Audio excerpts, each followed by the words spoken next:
Please tell us about the order and how you came to discover it exists. Well, thank you. I'm very happy to be here. The order is truly a secret society.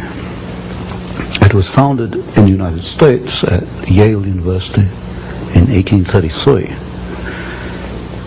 It has continued and exists down to the present day. Each year, the order takes in 15 men, senior students from Yale University. Never more than 15, only once has it been less than 15. In 1946, they took in, I think, 10 rather than 15 members. So what we have is a secret society which, over the last 150 years, has accumulated about 2,500 members, of whom perhaps 500 are alive today. Of this 500, perhaps 100 are actively in pursuit of the objectives of the order. It's not another college fraternal society. Yale University is the only university in the United States, or indeed the world, which has senior societies. These are societies where the 15 are selected in the junior year and actually are initiated at the beginning of the senior year. They stay on campus only 1 year as members. They are called knights. When they graduate, they leave the university, they go out into the world, then they're known as patriarchs. So at any one time you only have 15 knights in existence, and for the rest of their lives they're known as patriarchs, and they work during their lifetime, or a number do, towards the ends of the order. They are pretty much guaranteed success. Certainly they're guaranteed financial success. And in my reading of the material I have, I infer that so long as they go along with the purposes of the order, so long as they gear their careers and their lives towards certain ends, then they are guaranteed success. How did I come to this knowledge?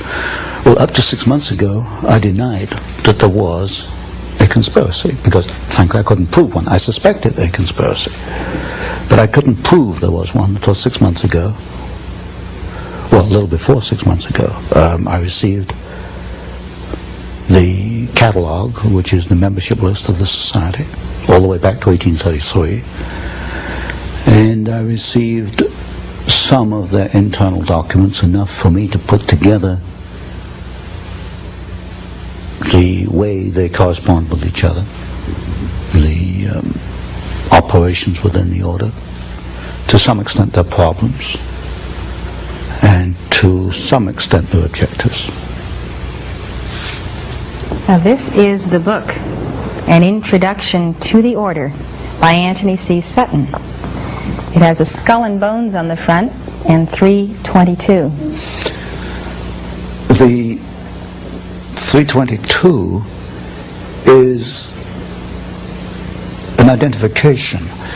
The order has a temple on the Yale campus. A temple? A temple, yes. It's a building maybe this 50, 60 feet by 40 feet, maybe 40 feet high. There's no windows, 2 big steel doors. We know what the temple looks like because back in 1880s, a number of Yale students became a little unhappy about what was going on inside this temple. When they went by it at midnight, sometimes they heard strange noises and all kinds of rumors on the Yale campus as to what this might be. There was a break-in. I call it the Yale Gate.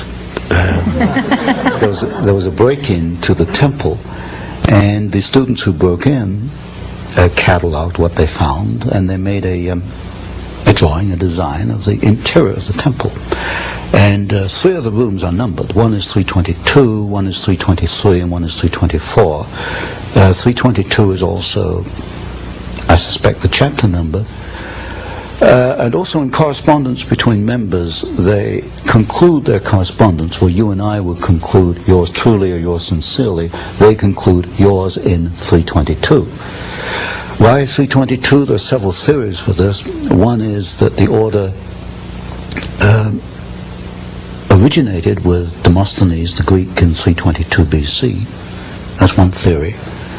Another one is that it stems from the founding date in the United States, which was 1832.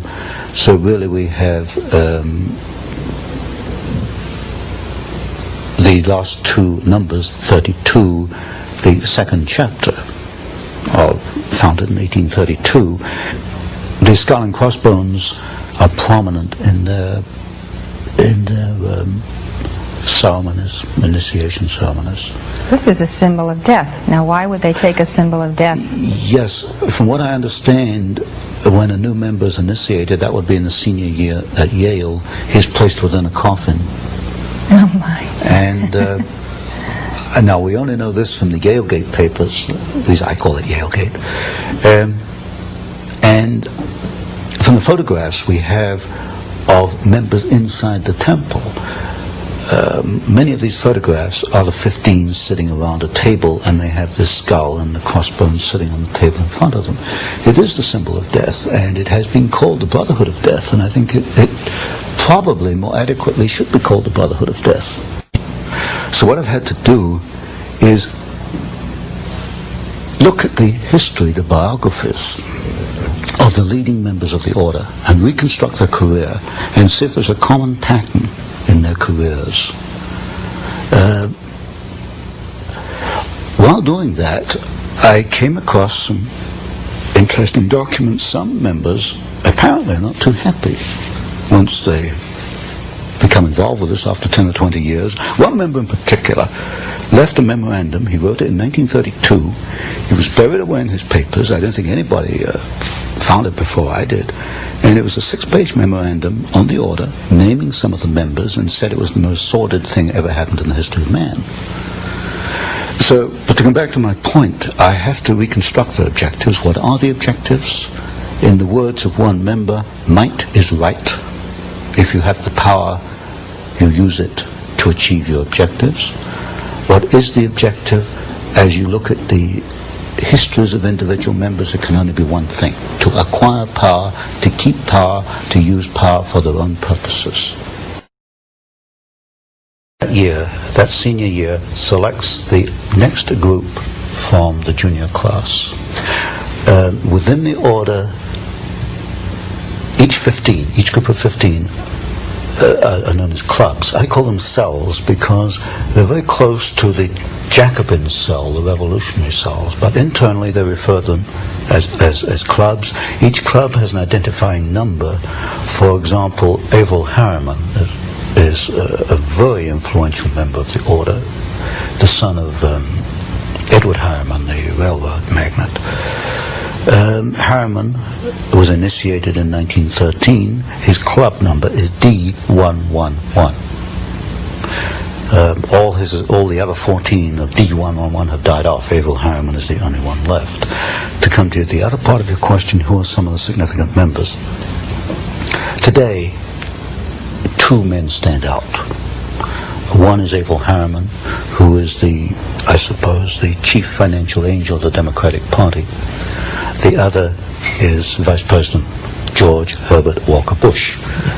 The Bush family is quite prominent within the order. Now, if you go back in history a little, you'll find that George Bush's father, Prescott Sheldon Bush, was also a member of the order. He was a member of Brown Brothers Harriman, which is the Harriman Private Banking Company. So today you've got 2 men who are supposedly in politics in opposition, Bush and Harriman, actually the members of the same secret society. And Bush's father was not only a member, he was a partner in what was then Harriman and Company, which later became Brown Brothers Harriman. So behind the scenes, and this is something you don't see until you investigate it, people who appear to be in opposition politically or financially or industrially or in many ways are working together. Other members might be William Buckley. Now, William Buckley became a member in 1949, but the preceding class to that was Bush, 1848. So you get Bush was amongst the 15 who selected Buckley, and Buckley's club, that 15, was the 15 that selected, for example, one of the new members for 50 was the Reverend Sloane Coffin Jr. The Reverend Sloane Coffin Jr. at Yale was at the core of the anti-Vietnamese war disturbances on Yale campus. This is typical. You'll find that men in the same society will take opposite positions in public. So you've got William Buckley, whom I call a House Conservatism member, but so is a man, for example, called Edwin Burt, who has a string of communist affiliations, which is about that long. And we'll get into this later. The method they use is that of the Hegelian dialectic. Thesis played against antithesis leads to a synthesis. In other words, for Hegel, for history to make progress, you have to have conflict. And when you look at the key people in the order, you will find that they generate conflict. So Bush and Harriman politically are conflicting. Coffin and Buckley, although part of the same order, are in public conflicting with one another because conflict leads to the new synthesis. Other prominent members, one of the most prominent was Howard William Taft, the only man to be both President and Chief Justice of the United States. The Taft family founded the order in the United States. There have been 8 members, 8 Taft family members within the order. Taft was probably the most prominent member around the turn of the century, 1910, 1920. Stimson, who was Secretary of War under Taft, then Secretary of State under Hoover, Secretary of War under Roosevelt. In other words, at that level, politics disappears, and people often wonder, why does a Democrat join a Republican administration? If you check back, you'll find often it's not as a member of the order. So key people would be people like Taft, Stimson, Archibald MacLeish, who wrote the Constitution for UNESCO, also Librarian of Congress, the Bush family, the Walker family, and above all today, if there's a godfather in the order, it's Averell Harriman. Exactly what causes does the order espouse, and why are these divergent to those of our founding fathers? Well, the causes one can only deduce at this point from the operations of these men as individuals and working together. They want to acquire power above all. Power Political to do what? power. As you look at their actions, the political power is to bring about what they call a new world order, which is a one world. But they use the Hegelian techniques, and we know enough about Hegel to know that not only does this mean the dialectic process, the creation of conflict, but it also means that individuals such as you and I, or anybody watching this program, will be cogs in the state, that we have no individual rights. Our rights for Hegel, individual rights for Hegel, come about through obedience to the state.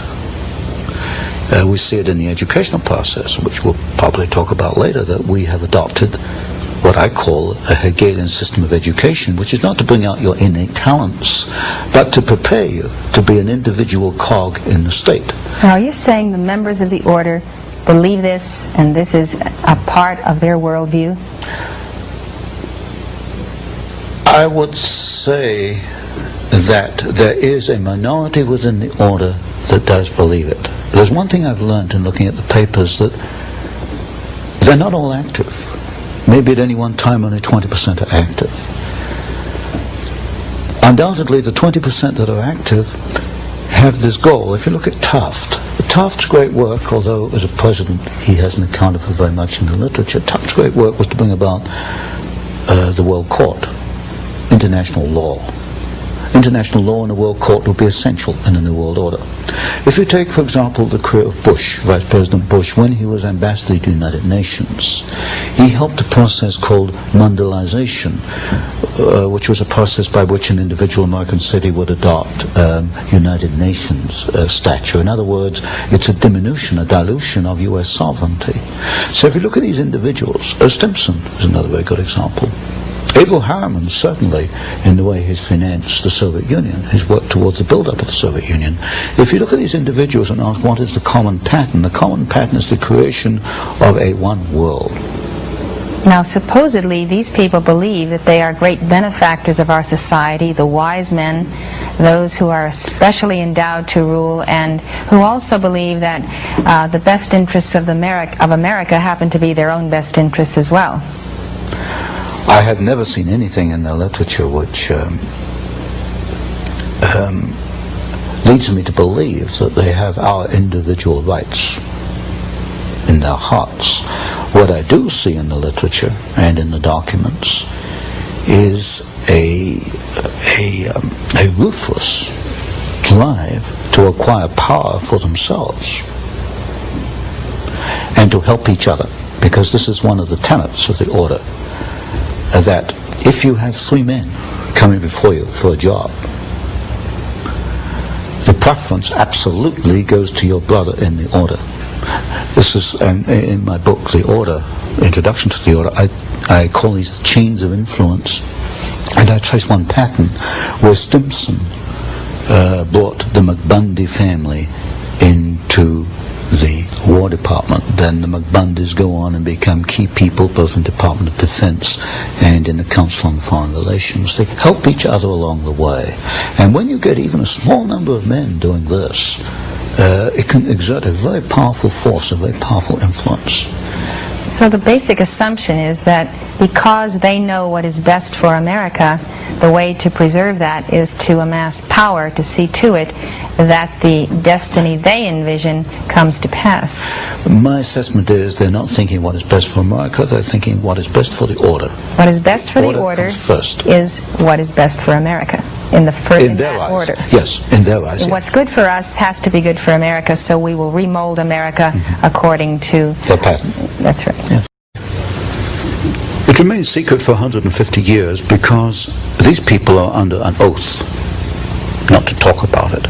I understand that a member of the order may not remain in the room if it comes under discussion.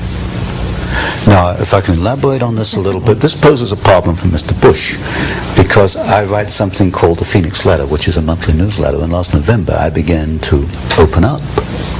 And a reader wrote to Mr. Bush and said, "Is what Mr. Sutton says, are you a member of this order?"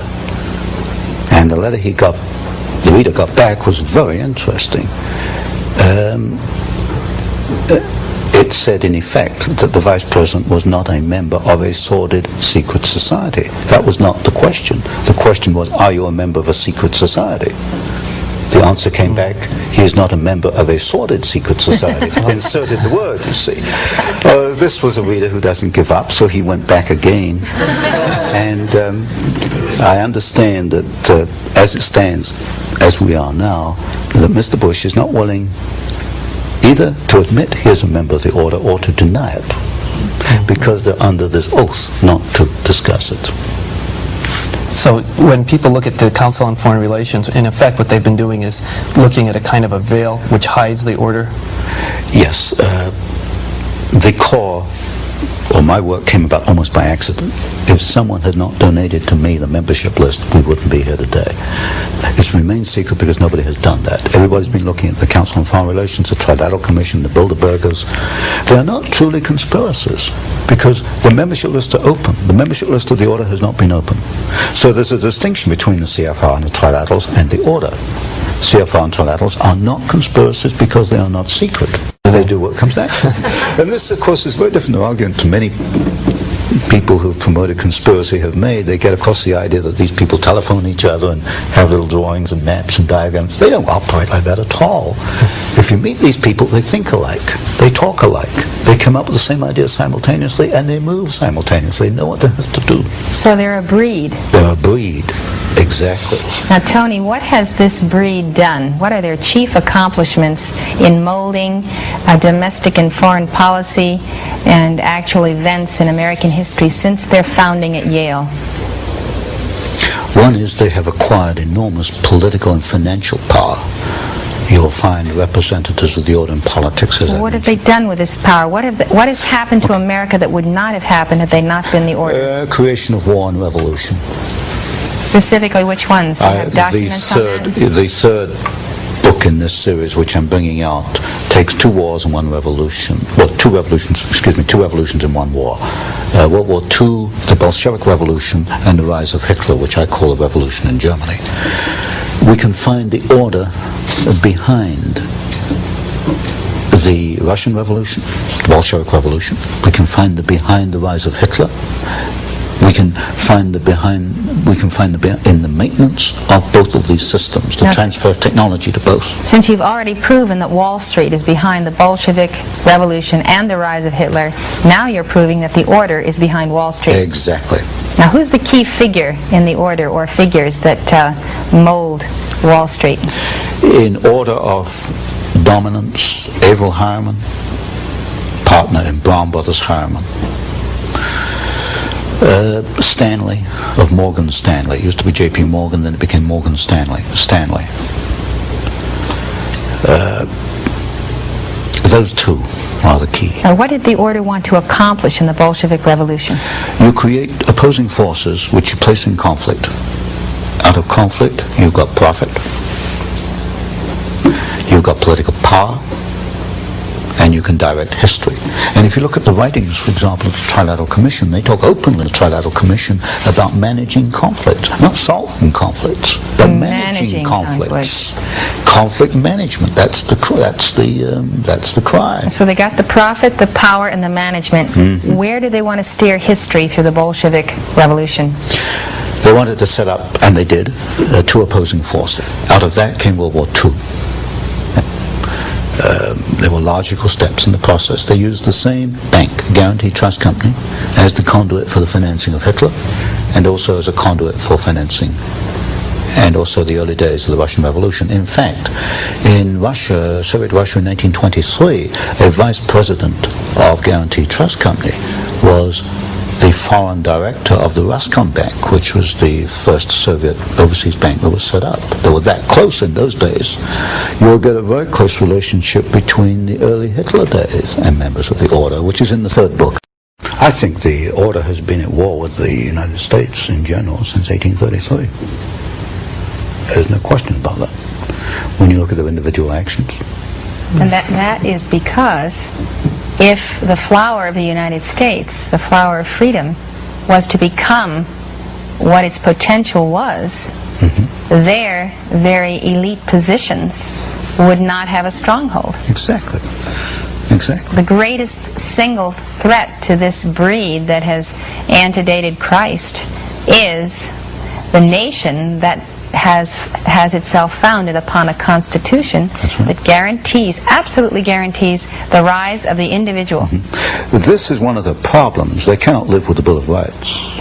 In fact, this is why when Archibald MacLeish, a member of the Order, wrote the Constitution for UNESCO, it was built into there that UNESCO would gradually try to erode press freedoms.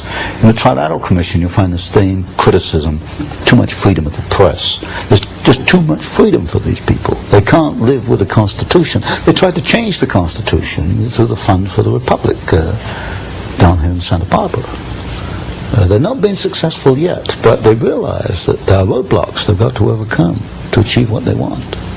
The most unfortunate thing to me is that when the people have coming at them from all directions this momentum of the Order, they turn and espouse the Order, or they let these people, or have in the past, become their idols, accept that they are an elite, accept that fact that they are superior, accept the projection from them to the people that they're superior. And today you will find people agreeing with the limitation of freedom in various sectors of this country for various purposes. That's a very unfortunate part of our society, that too many people are willing to abandon freedom for security, or what they see as security. You can get security in a Siberian gulag, but you can get freedom in Hitler's concentration camp. But too many people are willing to give up freedom for security. Too many people are willing to look at these people as miniature gods. And because they have achieved power, don't ask how did they get power or what they're going to do with the power, but just the fact that they have power makes them a god, and therefore they worship them. This to me is unbelievable. People, I put in one of my books, we've got 20, 30 million degree holders in the United States. People have earned a college degree, but they don't question statements which are made by these people. Well, it's an amazing thing that people, educated people, can accept that the interference with private property rights, or with the press, or public assembly, or religion, free speech, the interference with that can somehow be necessary to the continuity of the republic, or the security of the nation.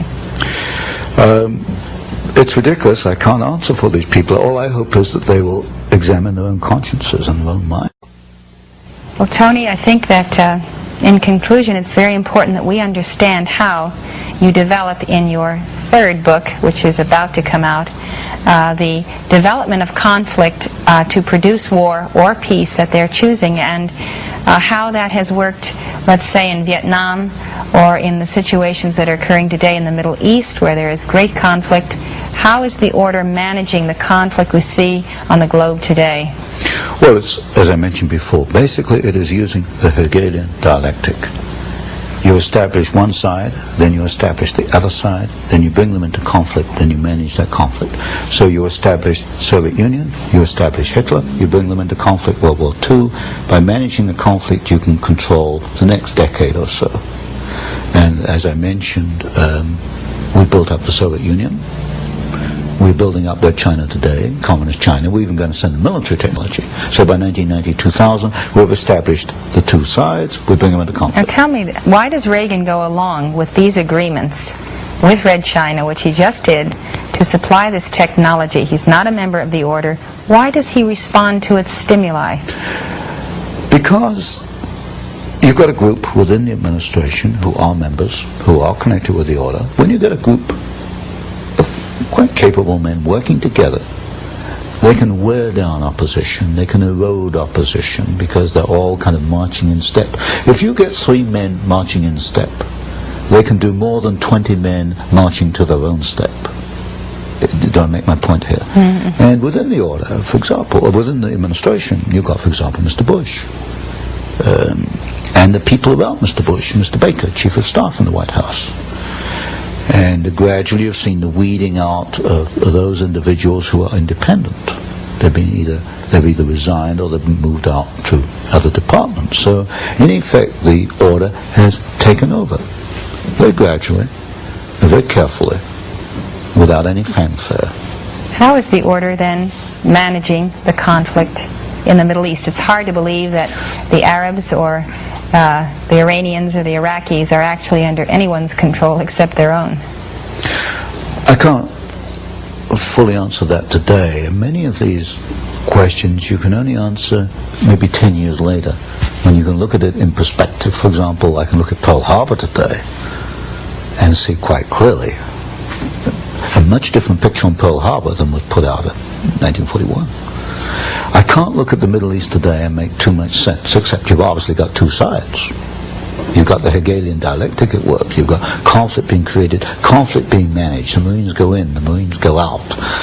Today, the Iraq is attacking the Iranian oil bases. You've got the deliberate two sides in these conflicts, the deliberate creation of conflict and the management of conflict. Put it this way, is Castro in Cuba because the order wants him there? Could I rephrase the question? Is Marxist Angola remaining a Marxist Angola because the order wants him? The answer there is yes. Because I know in Angola, the Gulf Oil Company is the biggest supplier of foreign exchange to Marxist Angola. Pull Gulf Oil out of there, there's no more Marxist Angola. I can't answer as clearly for Cuba. So Gulf Oil wants Marxism? Oh yes, it wants, undoubtedly. And Marxism supports Gulf Oil? Oh yes, in fact Cabinda, the Gulf Oil installation in Angola, is defended by Cuban troops. But you see, you've got an interesting phenomenon. I think everyone should hear that one more time. I said Cuban troops. Cabinda, which is the Gulf Oil installation in Angola, Marxist Angola, is defended by Cuban troops. So here we have Cuban troops defending a capitalist so-called monopoly. capitalist. But one of the first things you learn in this business is forget about capitalism versus communism. That is absolute nonsense. The two are, behind the scenes, are hand in hand. It's a capitalist communist conspiracy. One conspiracy. Yes, but you need intertwined. the so-called conflict between the two to keep people focusing. Look, keep you looking over there. You know, capitalism versus communism. You know, that makes a nice little picture. You know, you get books on it and films on it. Capitalism versus communism. That's not where the action is. The action is over here.